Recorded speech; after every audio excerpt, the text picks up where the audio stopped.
Mereka mengira akan membuktikan bahwa azab kubur hanyalah sebuah mitos. Namun ketika mereka membuka kuburan itu, jeritan pertamalah yang keluar dari mulut mereka sendiri. Ini bukanlah kisah fiksi, melainkan sebuah penelitian yang mengubah arah hidup beberapa orang. Sebuah organisasi sains ternama di Eropa secara rahasia membuat sebuah rencana. Tujuannya jelas, menantang keyakinan umat Islam tentang azab kubur berdasarkan basis ilmiah. Tim tersebut terdiri dari 5 orang. Pemimpin mereka adalah Dr. Martin, seorang yang berpikiran materialis dan menganggap segala sesuatu yang tidak terlihat sebagai ilusi semata. Ia percaya bahwa setelah kematian hanya ada dekomposisi fisik, tidak ada yang lain. Untuk penelitian ini, mereka memilih sebuah negara Muslim. Di sana, seorang pria miskin namun saleh baru saja meninggal dunia. Nama pria itu adalah Aam. Hidupnya simpel dan wafatnya pun tenang. Keluarganya menyebutnya sebagai orang yang taat beragama. Namun di mata dunia, ia bukan siapa-siapa. Tim mengatur melalui kontak lokal, agar setelah pemakaman, mereka bisa mendapatkan akses rahasia ke kuburan tersebut. Niat mereka bukan untuk menodai kehormatan kubur, melainkan melakukan pengamatan ilmiah. Namun di balik niat itu tersembunyi sebuah kesombongan yang tak terlihat. Pada hari pemakaman, mereka mengamati semuanya dari jauh. Salat jenazah dilaksanakan. Orang-orang menangis. Tanah ditimbun. Dan doa-doa dipanjatkan. Kemudian perlahan-lahan pemakaman menjadi sepi. Saat malam semakin larut, tim mulai bergerak. Mereka datang dengan peralatan modern. Kamera termal, sensor pengukur suhu, mikrofon sensitif pengukur suara, dan alat pengukur kelembapan. Mereka dengan hati-hati membuka sebagian kuburan. Menggunakan masker di wajah dan sarung tangan di tangan. Martin berkata dengan suara pelan, "Kita hanya mengumpulkan data, jangan libatkan emosi. Mayat masih ada di tempatnya, kain kafan masih utuh." Tanpa menyentuh tubuh tersebut, mereka memasang peralatan di satu sisi. Kamera termal diletakkan pada sudut tertentu untuk mencatat setiap perubahan suhu tubuh. Mikrofon ditanam di dalam tanah sedemikian rupa sehingga getaran sekecil apapun dapat terekam. Setelah sekitar 1 jam bekerja, kuburan ditutup kembali seperti semula. Menurut pikiran mereka, segalanya sederhana. Dalam 24 jam ke depan, gas akan terbentuk, tubuh akan membengkak, bakteri akan aktif, dan kamera akan menunjukkan apa yang tertulis di buku-buku sains. Namun, apa yang terjadi keesokan harinya sangat berbeda dari ekspektasi mereka. Pagi harinya, tim berkumpul di tempat yang aman, di mana rekaman awal kamera bisa dilihat melalui sistem jarak jauh. Layar dinyalakan. Beberapa jam pertama normal. Tubuh diam, suhu perlahan menyesuaikan dengan lingkungan. Kemudian, sekitar jam 2 pagi, gelombang panas tiba-tiba muncul di layar. Dr. Martin terkejut. Ini tidak mungkin. Mengapa suhu di bawah tanah tiba-tiba meningkat? Angka pada sensor sangat jelas. Untuk beberapa saat, suhu di dalam kubur naik jauh di atas normal, lalu kembali normal lagi. Tim mengira alatnya rusak, tapi kejutan sebenarnya baru akan datang. Pada gelombang suara di mikrofon, terlihat gerakan kecil. Awalnya seperti suara gesekan tanah, lalu getaran yang sangat halus. Seorang anggota tim berkata, "Mungkin tanahnya sedang amblas." Mereka menyaring audionya. Suaranya tidak jelas, tapi itu bukan kesunyian total. Dr. Martin memutuskan, "Kita harus mengambil kamera aslinya. Mungkin ada kerusakan sistem." Malam itu juga mereka kembali ke pemakaman.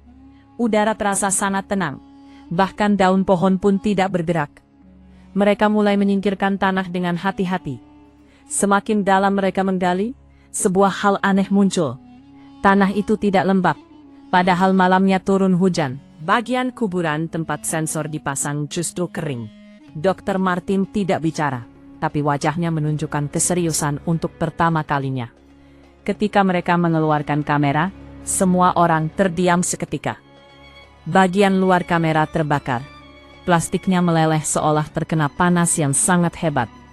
Namun, tanah di sekitarnya sama sekali aman. Tidak ada bekas terbakar atau menghitam. Tangan salah satu anggota tim gemetar. Bagaimana mungkin ini terbakar dari dalam sementara di luar tidak ada apa-apa? Tiba-tiba, aroma harum yang kuat tercium. Itu bukan bau tanah biasa, bukan bau busuk, melainkan aroma manis lembut yang bertahan beberapa saat di udara sebelum memudar. Semua anggota tim terdiam. Dr. Martin mencoba menenangkan diri dan berkata, "Ini pasti reaksi kimia. Kita harus mengujinya di laboratorium." Namun suaranya tidak memiliki keyakinan seperti hari pertama. Mereka mengeluarkan alat-alat lainnya. 2 sensor rusak total seolah sirkuit di dalamnya terbakar.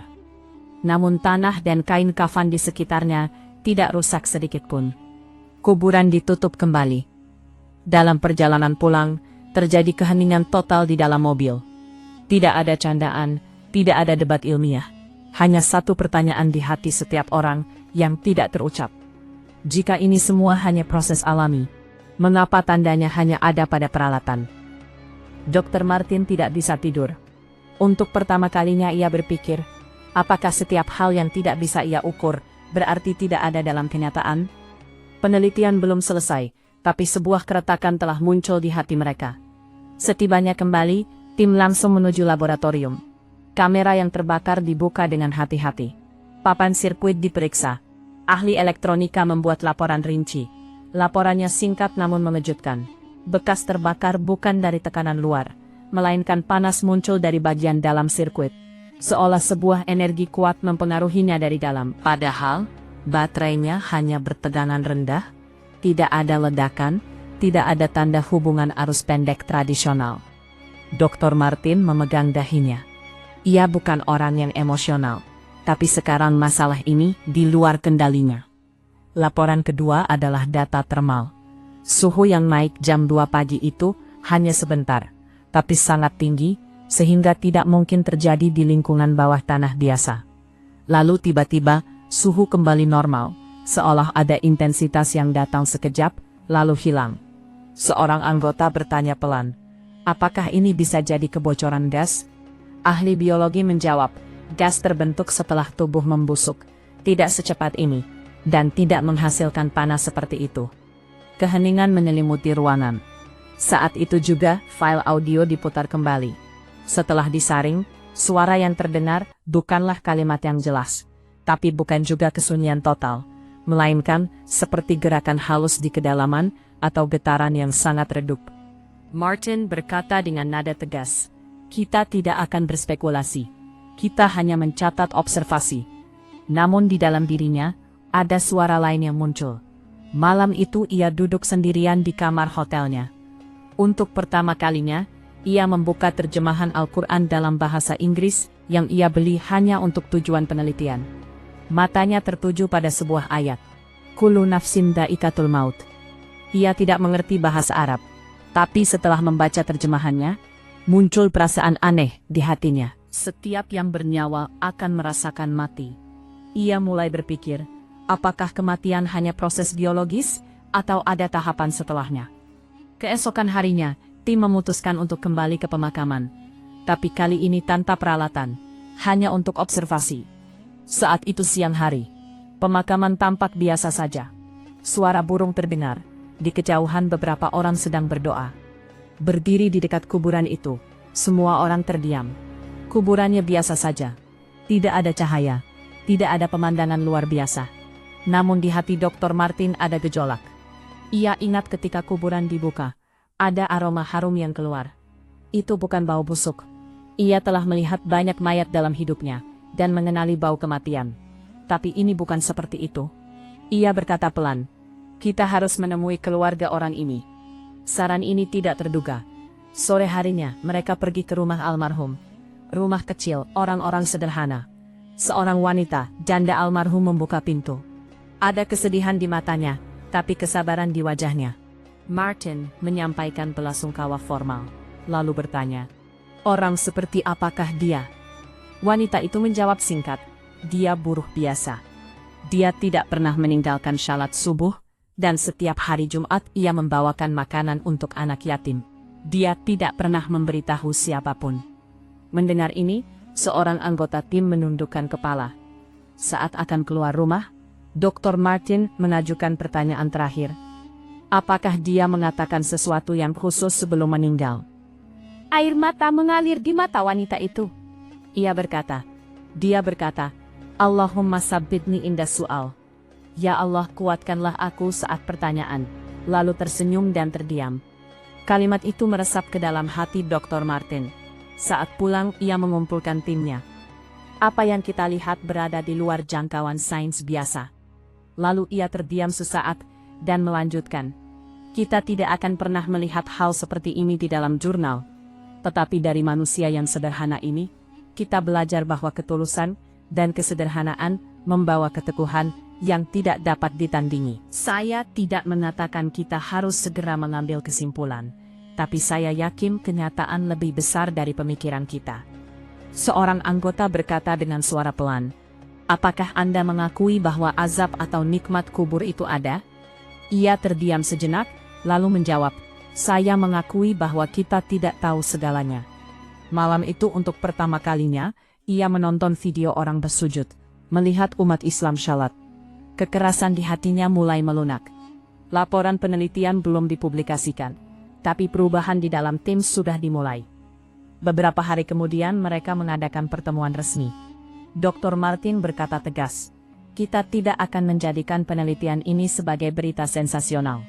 Kita akan menulis kejujuran bahwa peralatan terpengaruh oleh panas internal yang penjelasan ilmiahnya belum kita temukan secara lengkap. Ini tidak mudah baginya. Reputasinya menjadi taruhan. Namun sebuah perjalanan lain telah dimulai di dalam dirinya. Ia merasa ada perbedaan antara ilmu dan kepentingan. Tidak semua yang diketahui itu penting, dan tidak semua yang penting bisa diketahui sepenuhnya. Beberapa minggu kemudian tim kembali ke negara mereka. Namun sebuah pertanyaan tetap hidup di hati mereka. Jika kuburan hanyalah tanah, dari mana datangnya panas malam itu? Dan jika segalanya adalah materi, aroma harum apakah itu? Dr. Martin membuka terjemahan Al-Quran lagi. Kali ini ia membaca, Innahu ala raj'ihi laqadir. Ia menatap kalimat itu lama sekali. Mungkin hidayah tidak didapat dari penelitian, melainkan dari kerendahan hati. Perjalanan sains tim terus berlanjut, tapi perjalanan hati mereka telah mencapai titik balik baru. Setelah kembali, laporan penelitian dipresentasikan di depan Dewan Sains. Ruangan itu sunyi. Di layar hanya ada angka dan data, peningkatan suhu mendadak, terbakarnya bagian dalam alat, dan tidak ditemukannya penyebab kerusakan yang jelas. Ketua Dewan bertanya singkat, dapatkah Anda memberikan kesimpulan akhir? Martin menjawab langsung, tidak, kami tidak bisa memberikan penjelasan lengkap. Kata-kata ini tidak mudah baginya.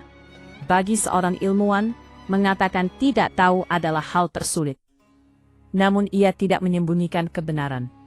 Setelah pertemuan, beberapa rekan menjauh. Salah satunya berkata, kita harus menutup kasus ini. Ini berbahaya bagi karier kita. Tapi sesuatu di dalam diri Dr. Martin telah berubah. Ia berkata dengan nada tenang, lari dari kenyataan adalah pengkhianatan terhadap kejujuran ilmiah. Beberapa hari kemudian ia mulai merasa kesepian. Hatinya tidak setenang dulu. Pikirannya tidak sekeras dulu.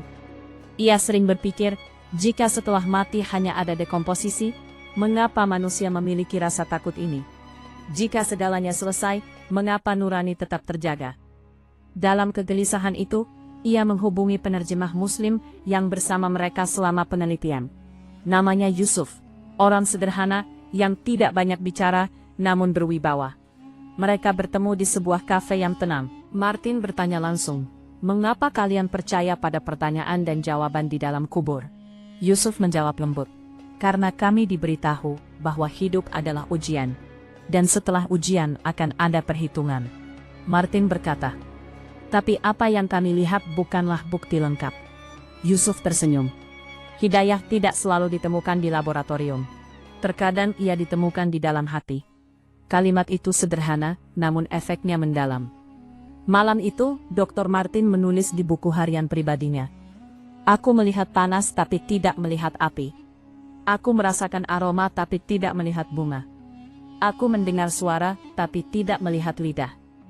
Ia untuk pertama kalinya melihat ke dalam dirinya sendiri. Beberapa minggu kemudian, terjadi peristiwa lain. Seorang anggota tim yang paling materialis, tiba-tiba jatuh sakit. Penyakitnya tidak parah, tapi untuk pertama kalinya, ia merasakan takut akan kematian. Ia menelpon Dr. Martin dan berkata, jika memang benar ada sesuatu yang lain, kita telah mengambil risiko yang sangat besar. Ketakutan ini bukan ketakutan buta, melainkan sebuah kesadaran. Dr. Martin menenangkannya, namun ia sendiri tidak memiliki jawaban lengkap. Sementara itu, ia mulai mempelajari lebih lanjut tentang akidah Islam. Ia membaca tentang konsep barzakh, tahapan antara dunia dan kiamat. Bukan dunia sepenuhnya, bukan akhirat sepenuhnya. Konsep ini baru baginya, namun terasa logis secara aneh, karena secara sains pun, kematian adalah proses bertahap, bukan kekosongan mendadak. Suatu sore ia duduk sendirian. Di depannya ada kamera yang terbakar, yang ia simpan sebagai kenang-kenangan. Ia menyentuh bagian yang meleleh itu perlahan. Ia ingat saat aroma harum keluar dari kubur. Pemandangan itu jelas di pikirannya. Bukan hiperbola, bukan ilusi, hanya observasi. Ia untuk pertama kalinya berdoa dari hati, meski ia tidak tahu cara berdoa. Jika engkau ada, tunjukkanlah kebenaran kepadaku. Kata-kata itu sederhana, namun penuh keikhlasan.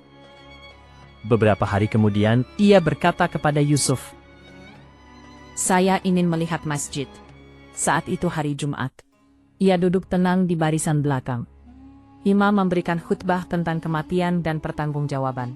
Kata-katanya dalam bahasa Arab, tapi terjemahannya sampai ke hatinya.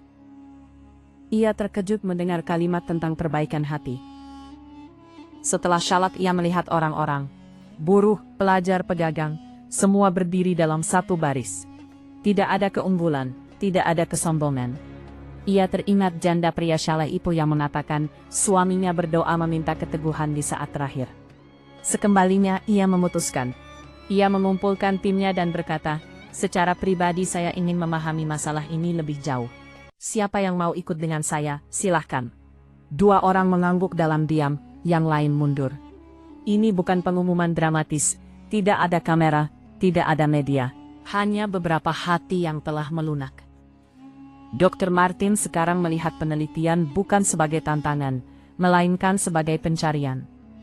Ia belum mendapatkan keyakinan penuh, tapi penolakannya telah berakhir. Dan terkadang, pintu pertama hidayah adalah hancurnya penolakan.